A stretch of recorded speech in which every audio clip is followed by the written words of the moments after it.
This is going to be from the same side gun grab. So instead of going from a stage 2, he grabs my gun on the same side. So this is those hard gun grabs that I'm worried about of him getting the hand out or the gun out of my holster. So what's it look like? We've already seen this, except one big difference. He grabs, I grab. Foot down, hips up, shoulder walk backwards. I have to create space. Elbow in, lazy get up. Cup here, rock, flatten him out, stuff, recross your legs. Around the arm, through, grab here. From here, really bite down on the shoulder. I can get most people to tap their slight turn. Remember, we can hold this position and to negotiate, okay?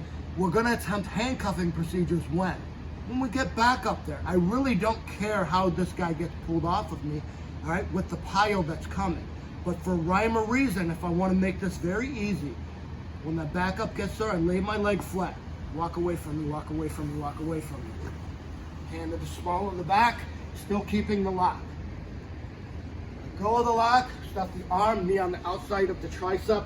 Now we have a wrist lock. Put your other hand behind your back. Bring back to here. And this is what I call the combat crunch. I can control him. This is where I can work my handcuffing platform, controlling the head, especially if he's fighting for me. Okay, again. Starting at stage 1, bad guy grabs my gun. He grabs, I grab.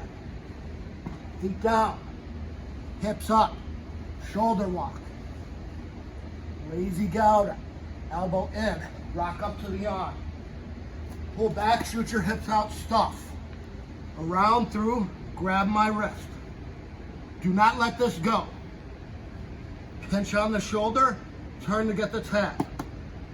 Negotiate. Stop fighting, stay where you are. Anytime that he stops fighting, what am I going to do? More pain complaints, stop fighting. Back up gets there to move him to a handcuffing position. Uncross your legs, lay your leg flat. Direct them, walk away from me. This foot goes back, helps him, kicks him up. Bring the hand here to the small of the back and come up on your knees. I'm bringing the hand to the small of the back because if I bring it up higher, it's going to cause him more pain, which will cause him to do what? Sure. Fight me more. Now, notice I have the lock on at this point, right? I have not let go until both of my knees are here. That's when I let go, I come to the elbow. This knee is going to be here on the tricep to be my anchor. I step across here with my right leg and I bend his fingers with the wrist lock back into his wrist. Put your other hand behind your back. I grab it, stuff it. This foot goes on the triceps. I sink my weight on his hips. This way I'm not on his back or on his neck where we're getting all this problems in law enforcement today with people questioning. I can control here, I can control the head. All right, because remember, sometimes you may not get backup. I teach those people out in the Quad Cities, they don't get backup. They're going to need to get good solid positions on them until they can get help. Okay? So what does it look like here without a training partner? All right, so we're here. All right, he goes for my gun. He grabs, I grab. Very important, you need to create space. Feet go down, hips go up. If that arm still goes to the punch, I have to make sure I have that punch block. This is how I shoulder walk. This is how I create space.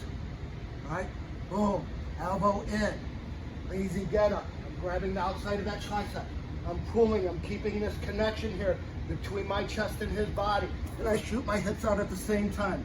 I stuff that arm where his hand is on the outside here of my leg. I recross my legs. I go through, around, and I grab. I'm biting down high on that shoulder.